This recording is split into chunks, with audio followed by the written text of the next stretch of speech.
And I loved the book, Mastering the Art of French Cooking. I actually came to Julia initially from the book rather than the television shows. It really was this sort of Reese's Peanut Butter Cup moment where I need to be writing, I love this book, and then Eric says blog, and all of a sudden the medium came together with the subject matter, and I found something that could compel me, and it wasn't to get a book deal or to be a writer even. It was just to have a project that was my own, that I could come home to every day. She reminded people that she was playing your idea of Julia Child and not playing Julia Child. Did you ever talk to her about that? Did you know what she meant by that? I didn't speak to her about it. When I read her saying that, I was extraordinarily touched. I thought that was such a beautiful thought, and I had this fantasy of Julia in my head, and I think that Meryl was credited in the fact that the power of that fantasy on not just me, but so many thousands of people, that Julia became, she inhabited so many thousands of brains, and her incarnation in each of those brains is a little bit different. So I think that's what she's speaking to, is the power of a person who can really get into somebody's heart and soul and change them in that way.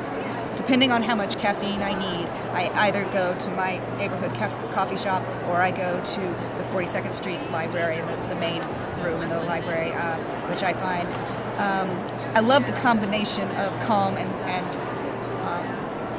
stimulus that it gives me. There's this wonderful, somber, lovely, air-filled space, and then there is New York all around you. I mean, everyone, all the stratum of New York is in that space, and so when I need a break, I can people watch, and when I need inspiration, I look up, but then you can sort of tone in your world. I don't do a lot of research because I write about me, but I did do the one bit of real research I did was at the Schlesinger Library in Cambridge, and to Julia Child's archives, and I got to sift through her letters and Paul Child's letters and the copies of Mastering, her original onion skin pages, and to have those actual objects in hand, I got such a better idea than I would have read, if I'd read transcripts or something of these people, their personality, their relationships, their idiosyncrasies, and it was an absolutely invaluable experience, and I wished I could have spent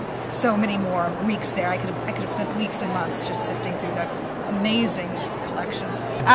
My new book is called Cleaving, A Story of Marriage, Meat, and Obsession, and it is another memoir. Takes place a couple years after the events of Julia and Julia, covers a substantially darker period in my marriage, and also covers the 6 months that I spent as an apprentice at a butcher shop in upstate New York called Fleischer's. So it's all about me learning to cut up meat and trying to see if I can repair my marriage.